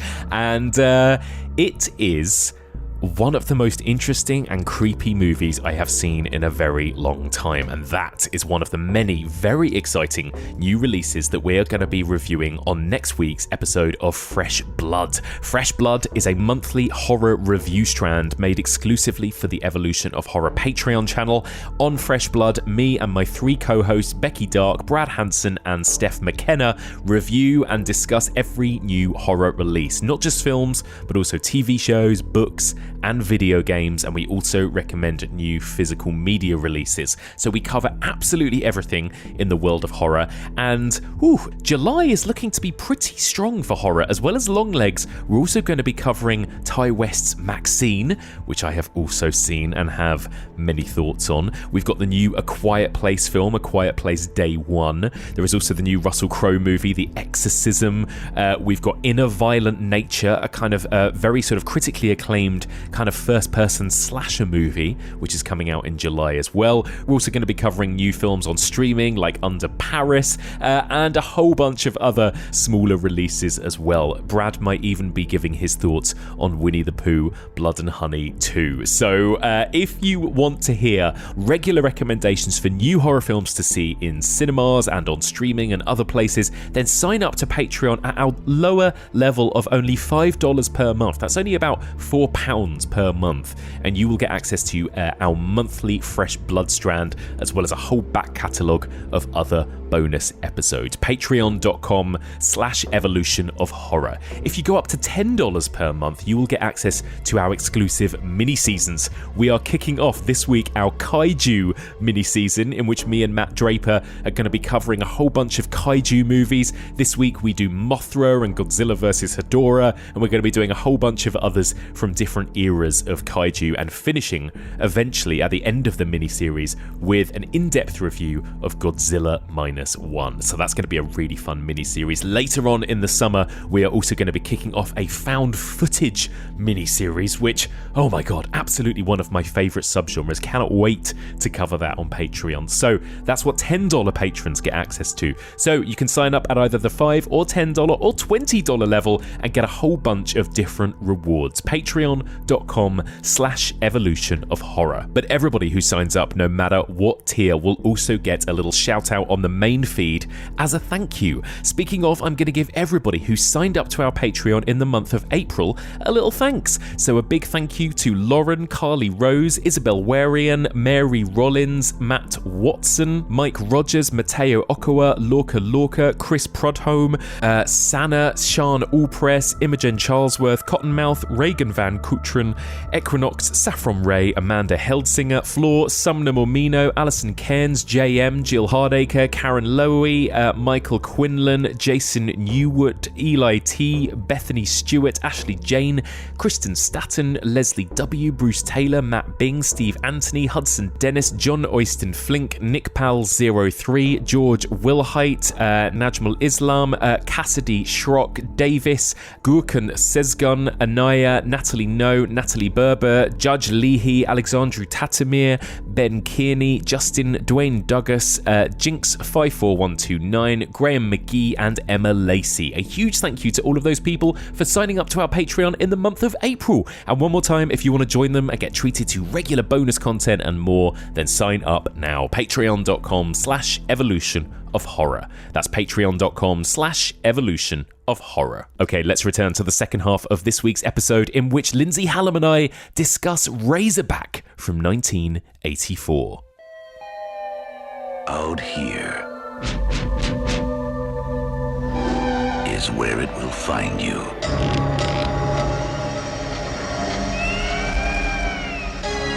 She was the last one to see it.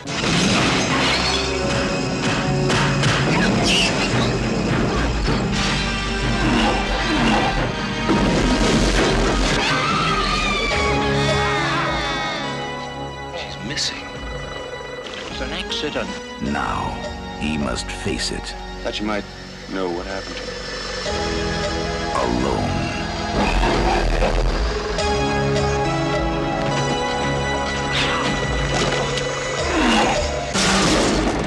God has created it, and hell has given it a name. Now, there's a new breed of terror. Razorback. Okay, so you're in the outback. There's this old man, Jake Colin. He's looking after his grandson, and a giant razorback, kind of feral pig boar, storms into the house and takes the baby. And so that's our opening. Then just after that, the grandfather has been put on trial for the boy's murder, but he's found not guilty. So it's obviously kind of referencing the Lindy Chamberlain case that happened just a few years before this film came out. But then it cuts to Beth Winters, who is this American, I guess she's a reporter. I don't really know. Or she works for these Animal League. I don't know. But she's on TV and she does these investigations into kind of stories about animal rights abuses. She travels to Australia to investigate the treatment and mass killing of kangaroos in the town of Gamola, which is where the opening scene takes place. She gets footage of these two brothers, Benny and Dicko, who are kind of using room meat to make pet food at this cannery, the Pet Pack cannery or factory. They realize that she's onto them. There kind of maybe some illegal activities going on. So they run her off the road. They also attempt to assault her, but then they see that this giant razorback might be coming up to where they are. So they leave. And then Beth is left behind and she's attacked and killed by the razorback. Then we cut to her husband, Carl. He's now arrived in Gamola and he wants to find out what happened to his wife. He meets up here with Benny and Dicko, who kind of take him out on a kangaroo hunt, but they leave him behind. He's attacked by some pigs. He gets lost in the desert. And he gets found by Jake, the old man from the beginning, and Sarah, who lives in the town, and she's studying the feral pigs of the area. And she tells Carl that there's a lot of these pigs are starting to behave very strangely. They're very aggressive. They're cannibalizing their young. Something's not quite right. Benny and Dicko then find out that Jake and Sarah and Carl are kind of working together to find out what happened to Beth. They maim Carl and leave him to be eaten by the razorback. So Carl and Sarah find Jake dead, and then they go to the Pet Pack cannery to kind of confront Benny and Dicko. Carl kind of drops Benny into this mine shaft. But then just soon the razorback arrives, so there's big showdown. Dicko ends up getting killed by the razorback, but Carl manages to kill the razorback. And him and Sarah manage to survive, and it ends. Yeah, it's quite the kind of sprawling plot, isn't it? And it's interesting that it was written by the same guy, right, who wrote Long Weekend, Everett DeRoche, and he'd written quite a lot of these kind of iconic, Ozsploitation movies, right, Patrick and Road Games as well. But it feels so different, I think, to Long Weekend. What do you think of Razorback, Lindsay, and how does it compare to Long Weekend for you? And it's very, very different to Long Weekend. It's much more the kind of bombastic, crazy killer animal, rampaging animal, weird caricature characters in this outback town. It's so much about the style. It's much more kind of in your face, balls to the wall kind of action, adventure, horror. So yeah, it's not, a relationship drama in any way, like Long Weekend is. No. It is this out and out kind of horror rampaging animal film. So it's very different. Are you a fan of it generally, would you say? Like, do you like it? Yeah, I think it just is an entertaining ride, and it just looks so incredible. It really does. It is very much a kind of stylistic exercise. So I think just on that surface level, you can totally enjoy it. I do actually think there's other stuff going on. It's often been said that it's just style over substance. I think there's a little bit of substance to it that we can get into. It is very much the style up and kind of front and center, which when the film came out, it was kind of derided for that. But I think it was very maybe kind of ahead of its time. With the way it looked and the way that Mulcahy and the cinematographer were shooting it.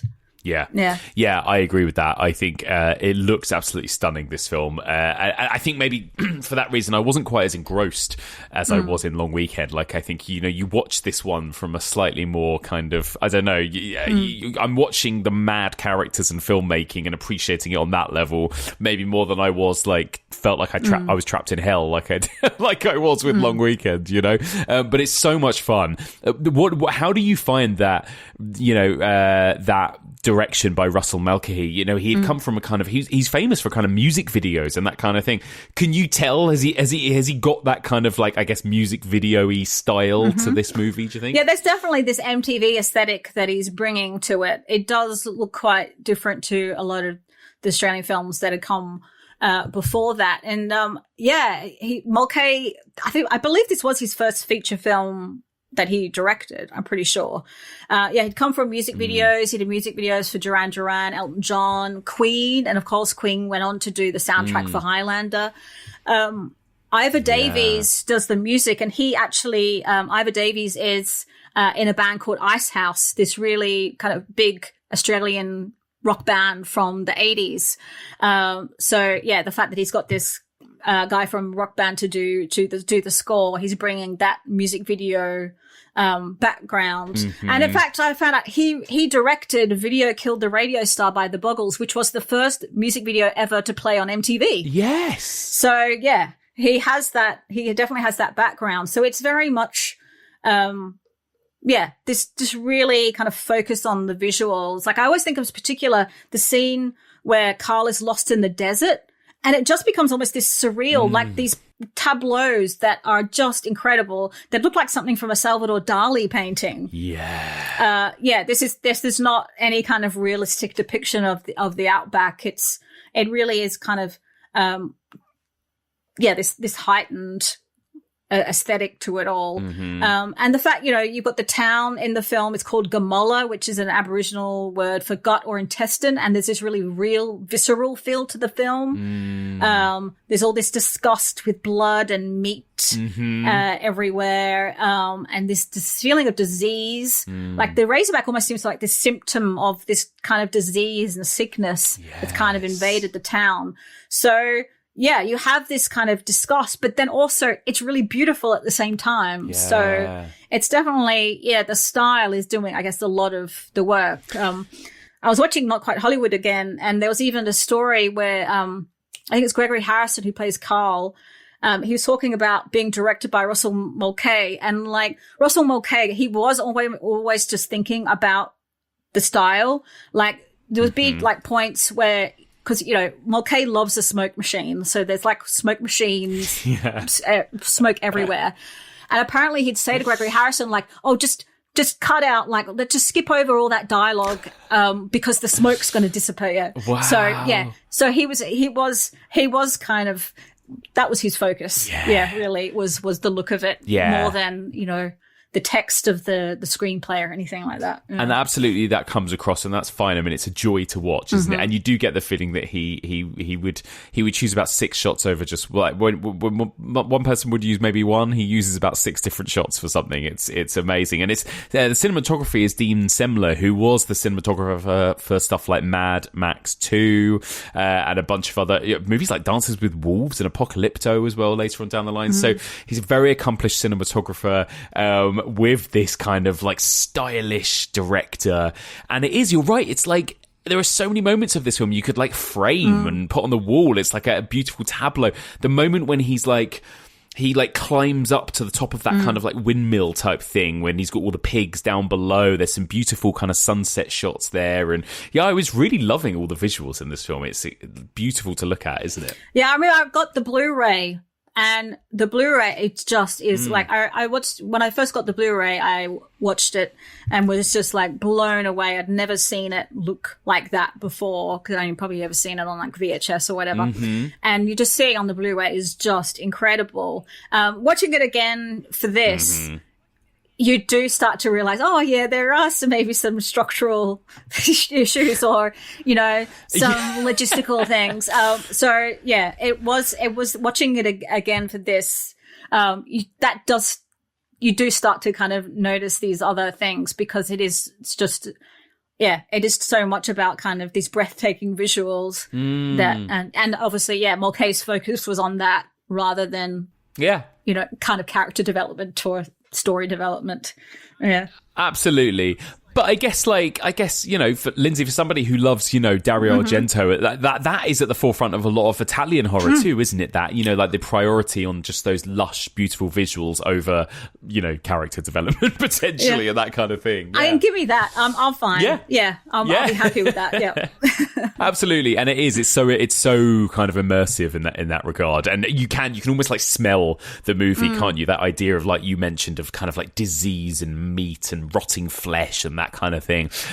What's going on here in this story, do you think, Lindsay? Like, what actually is this boar, this Razorback, up to, and where does it? What you know, like what's really kind of driving, I guess, the kind of the monsters and the horror in this film? Would you say? Well, I think that there's, like, often in animal attack films, there, like we were just talking about with Long Weekend, the sympathy that we both kind of felt for the animals, and you do get that. Often in these films, especially with a lot of the Australian films, I think there often is this sympathy for the animal. But in Razorback, there isn't that sympathy, really. It is just out and out like a killing machine. I think I say at the beginning that it's got this really thick bristles on it that makes it almost like you can shoot it and it doesn't matter. It's almost like this mutation, or it's become like unnatural. It's unnaturally huge and kind of ugly, and also the fact that you've got all the other feral pigs in the area that are acting strangely, they're cannibalizing their young. It's this whole thing of like the natural order has been completely disrupted. And I think a really important point to make is that, like, these pigs and feral pigs, they're an introduced species. They're not native to Australia. Like Captain Cook apparently had a policy of introducing species of plants and animals to a place as part of the kind of colonial project. Is again this whole idea of almost going to this new place and then just trying to recreate, I guess, Britain somewhere else as a way to kind of dominate it or show your domination. And that's wrought, and these introduced species have wrought a lot of destruction and damage on the environment. There's all these, like, there was this whole kind of plague of like cane toads. This whole thing of cane toads, they were introduced and then they just kind of wreaked havoc. And so there's this Australian, ecosystem, which is so unique that doesn't exist anywhere else on Earth. And often as a consequence of introducing these species, it often causes native species to become extinct. So I think the fact that you have this kind of link between, I guess, the Razorback and the white men of the town, they kind of both introduce species. It's very telling that the town is called Gamola, which is this Aboriginal word, but there's no Aboriginal people there. Yeah. And Benny and Dicko are as much a threat as the Razorback. And there's, they basically attempt to rape Beth, and then they leave, and then that kind of precedes the Razorback coming in and killing her. Mm-hmm. So there's almost like maybe there's this kind of connection between the men and the Razorback. And I think there's another kind of really important film that came out in the 80s is Dark Age. Oh, yeah. From 1987. And in that, that's a Killer Croc movie. But in that, the crocodile is very sympathetic. And in that film, you actually, is a very, unfortunately, a rare occurrence. You have these Aboriginal characters, and they believe that this crocodile contains the spirit of their people that connects them back to the dreaming. The crocodile in that film, I mean, there is a scene where the crocodile eats a child. But primarily the people that are being attacked in Dark Age are these men who are seeking to, they just want to kill the crocodile. It's that whole thing of like, it always used to anger me when, like, if there was a shark attack, there was this whole thing of like, well, we've got to go out and kill the shark. Yeah. Or if there's a crocodile attack, we've got to go out and kill the crocodile. And Dark Age is really, it's a really great film because it actually, in that film, they seek, like, the main character played by John Jarratt, but he's in consultation with the Aboriginal people of this area who kind of say to him, this is an ancient creature that's probably been here since before colonization invasion has happened. And they try and rather than try and kill it, they want to move it to and kind of return it to its original kind of place. Yeah. This billabong. And so they actually, and like one of the Aboriginal characters says that, this crocodile has right to exist. Yeah. And so it's this really interesting kind of counterpoint. Like with Razorback, you have this introduced species that is kind of completely unsympathetic and monstrous. And with Dark Age, you've got this acknowledgement that these are species that predate that colonization and that they have a right to be here. And then it's not just about the rampaging animal having to be conquered and to restore order. Yeah, so it's just definitely I recommend Dark Age if anyone hasn't seen it. Yeah. But yeah, I just find that in my mind these two films, they came out within a few years of each other, and it's just this interesting kind of counterpoint in terms of the animal and what they represent. Love that. All that stuff is really interesting. I think where the film is completely bonkers is in its human characters, right? And the way in which it's a kind of sprawling narrative. It's almost kind of episodic, the way we kind of hop through this story via different characters, right? You mentioned in your setup that this film kind of begins with the character of Jake Cullen, right? And, his grandson is killed by the boar and he goes to trial for it, and I thought, okay, this is where this story is going, right? This is what this film is going to be about. And like you say, it kind of, there are mirrors of the Lindsay Chamberlain case, of course, which was an event that happened in 1980 when a woman said that dingoes ate her baby, right? And she went on trial for it, and I thought that was the story that it was going to be telling, but it wasn't that at all. It kind of abandons that, partway into the first act of the film, and then it becomes about this character of Beth, of course, and then she is killed off kind of midway through, and then it actually becomes about her partner, Carl. Then it kind of comes back to Jake Cullen at the end, but you've also got that character of Sarah, and the plot just kind of like meanders around, doesn't it? How did you find that, the kind of structure of this film? Yeah, you could kind of say it's a bit kind of like Janet Leigh in Psycho, where you think, oh, yeah, we're going to be following Beth, and then suddenly she's gone, and then other people come in and they're trying to find out what happened to her. I think one of the kind of interesting aspects of the film is what it's kind of saying about masculinity and how, like, especially with the character of Carl, and how you first see him in the film. He's in the kitchen making Beth's dinner, and she comes home from work. So this reversal, I guess, of the gender roles in what you would normally see in marriage, traditional marriage. And he also has that funny apron. Like, his apron has like a silhouette of like wearing lingerie and stockings, and so he's completely feminized from the outset. Then he's kind of opposite to the men of the town. He's foreign. He's got an American accent. Although at one point he says he's Canadian, but I wonder if he says he's Canadian, like if he's just lying. I think he's lying at that point. I think so. Yeah. I think he's making up a kind of fake persona for himself almost, isn't he, at that point? Yeah. And there's the kangaroo hunt that he goes on with Benny and Dicko, which recalls, I think, Wake and Fright, certainly. Yeah. And he's out of place there. He's not up to the task, or that he when he has to kill the kangaroo because it's suffering, you can see that it's too much for him, and and so they see that as, I guess, him not being man enough, and they kind of leave him behind.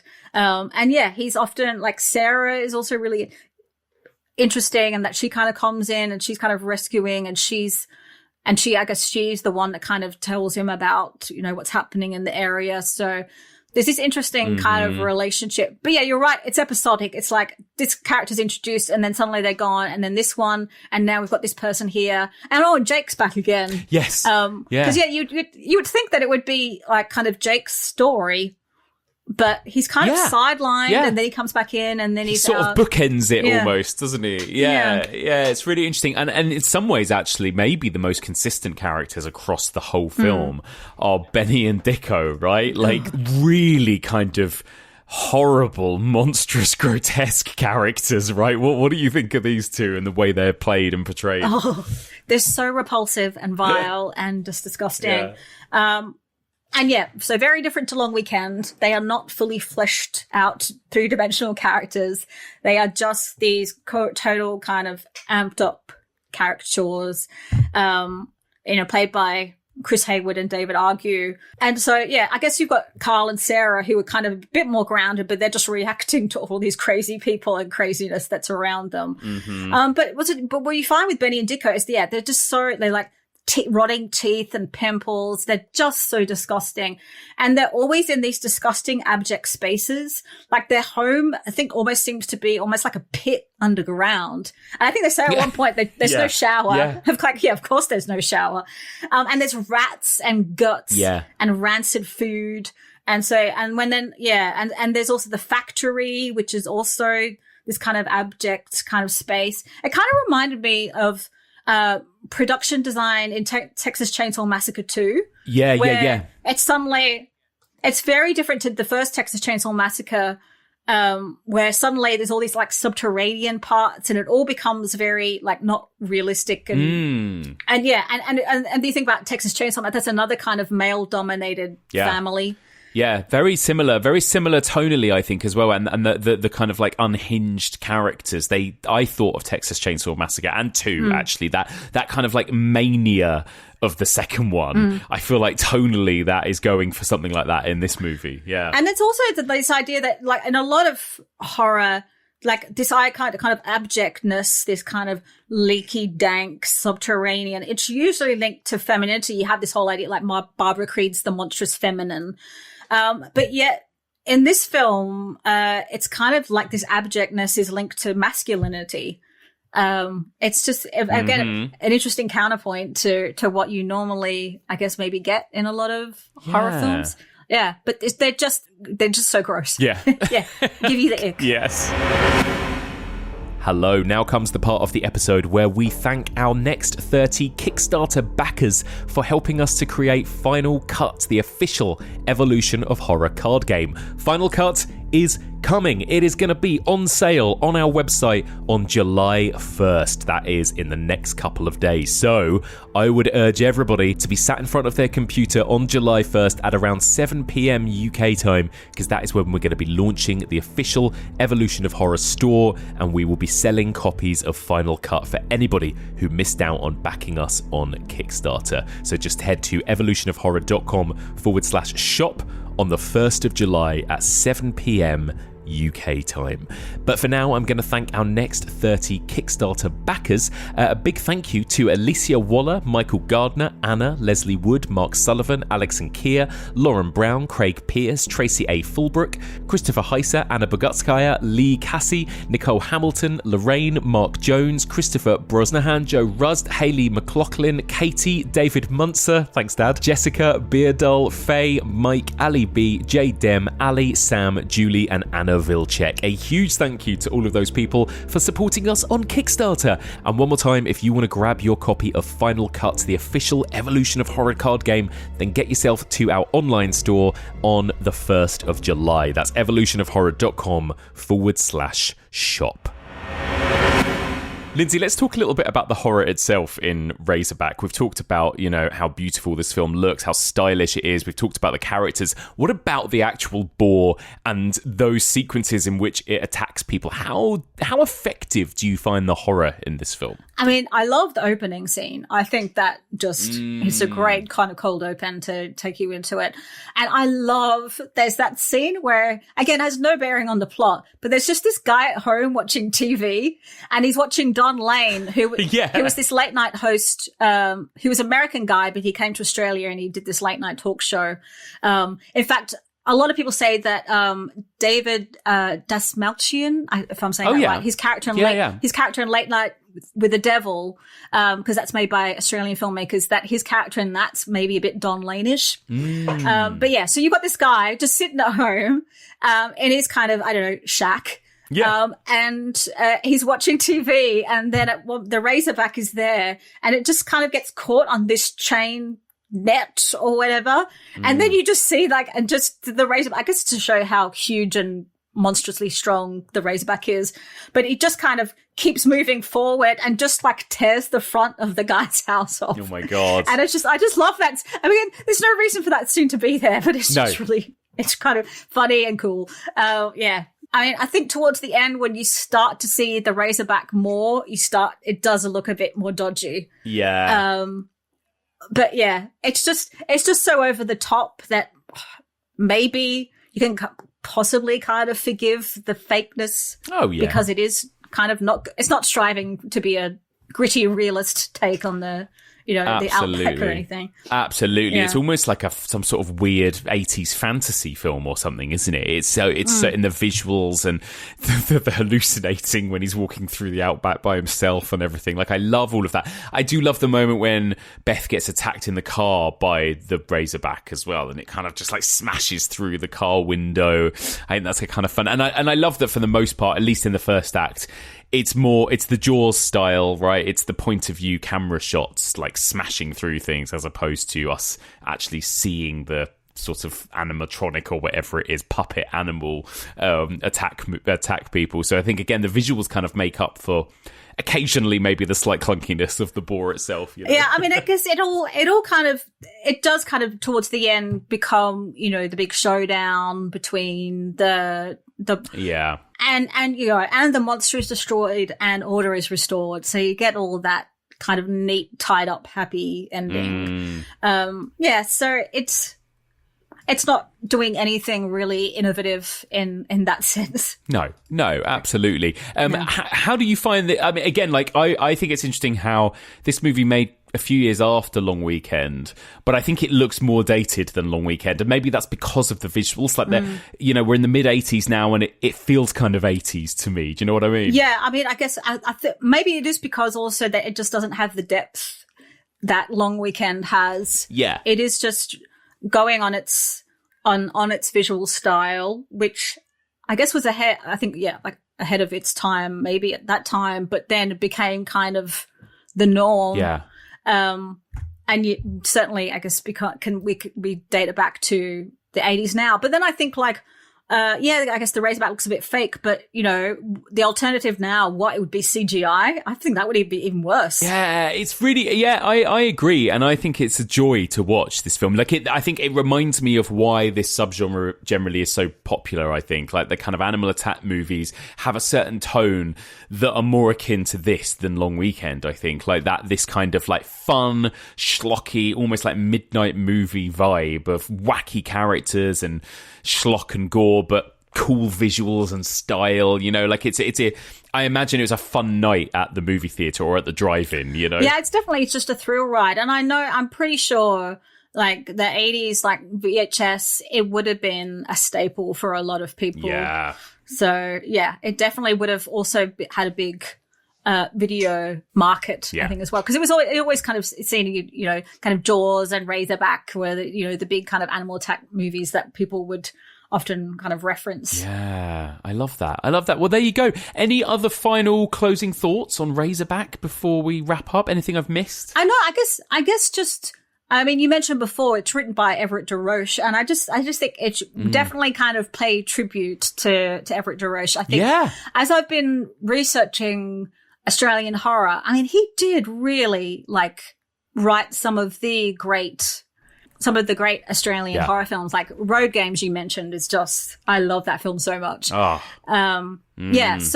think it's just one of those, just seeing, like, I guess just celebrating the screenwriter and like you have a lot of people that show up again and again, like actors that show up again and again, but also like producer Anthony Ganane is someone, you know, these names that as you kind of research into these films, it is kind of great to kind of discover all these people that were making these films, and that hopefully that they are kind of being more appreciated now than they were and before. Yeah, for sure. It's actually amazing the amount of talented people behind this movie, actually, isn't it? Yeah, and, you know, there's some amazing stuff going on in this movie.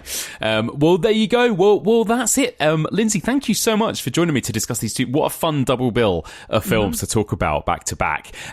Finally, a couple of wrap-up questions for you. First of all, within this kind of subgenre of eco-horror, nature bites back, whatever you want to call it, do you have a particular favourite of the subgenre? I mean, I do love Long Weekend, and I do love the Australian films like Picnic, Hang and Rock, and Wake and Fright, which you're going to talk about.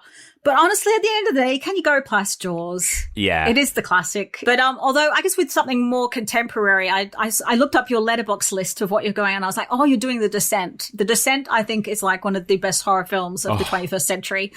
So, yeah.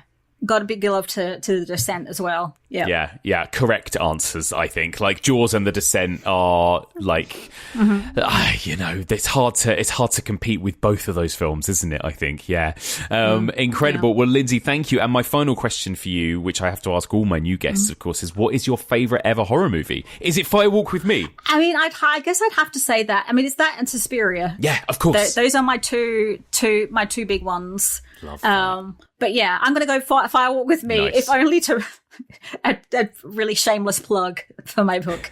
But yes. Yeah. So on your podcast, your Twin Peaks podcast, are you going to go up to the film? Are you going to do Fire Walk with Me? Yeah. So we're going to do seasons 1, then 2, then Fire Walk with Me, then The Return. So awesome. The whole lot. Yeah, cool. I can't wait. I'm wearing my double R t-shirt as we speak, as we record this. But Fire Walk with Me is like, one of my absolute all-time favourites as well. So exciting. So yeah, I can't wait. Well, thank you, Lindsay, so much for joining me. It's been such a pleasure to finally have you on. You'll have to come back again at some point. Sure. But in the meantime, just let people know where they can find you if they want to come and pick up some of your writing or just check out your other work. Where is the best place to find it? The best place to find me would be on Instagram. At the horrible Dr. Hallam. All kind of one word. So I'll always post on there any kind of, especially like Blu-ray stuff that's coming out, or any kind of writing that I'm doing, or if I end up making a film again, I'll post on that. So I don't really do Twitter. I'm on Facebook, but Instagram is the best place. And also I'm an avid user of Letterboxd as well. Excellent. Amazing. Well, Lindsay, thank you so much for joining me. Thank you. And that's it for this week. Thank you so much for listening, and a huge thank you to my brilliant brand new guest, Lindsay Hallam. What a treat to have Lindsay on the podcast. Hopefully she will be back again next series. So let us know what you thought of this week's discussions and what you thought of this week's movies, Long Weekend and Razorback. What a fun pair of films. I would love to hear your thoughts. Please do get in touch. You can email me, evolutionofhorror@gmail.com. You can also find me, of course, on all the socials, Facebook, Twitter, Instagram, and Letterboxd. If you want to discuss this week's episode with fellow listeners, you can join the Evolution of Horror discussion group on Facebook, or you can join the Evolution of Horror Discord, and there you can also join our weekly watch-alongs that happen every Sunday night. This podcast is part of the Evolution of Horror network. You can also check out our sister podcast, The Detective and the Log Lady, a Twin Peaks rewatch podcast with me and Stacey Ponder, which drops every single Monday, and you can find that wherever you get your podcasts. I also have another podcast I ran with Anna Bogutskaya called Peak TV, in which Anna and I cover all new TV shows dropping every week. We are currently recapping every episode of House of the Dragon Season 2. You can find Peak TV wherever you get your podcasts. If you get a minute, I'd be so grateful if you could drop the Evolution of Horror a rating and review on your podcast app of choice, as that really helps us get discovered by new listeners. So, on to next week then. And, well, we've covered so many of the great Nature Bites Back films through the 30s, 40s, 50s, 60s. We spent a couple of weeks on Australian movies of the 70s, but now it's time to return to Hollywood to discuss probably the biggest movie we're going to cover this series, and one of the biggest horror movies ever made. Next week, it's the big one. I'm going to be joined by friend of the pod, Becky Dark, and we are going to be discussing one movie and one movie only, a little film called Jaws from 1975. Join us next week for all of this and more on the Evolution of Horror.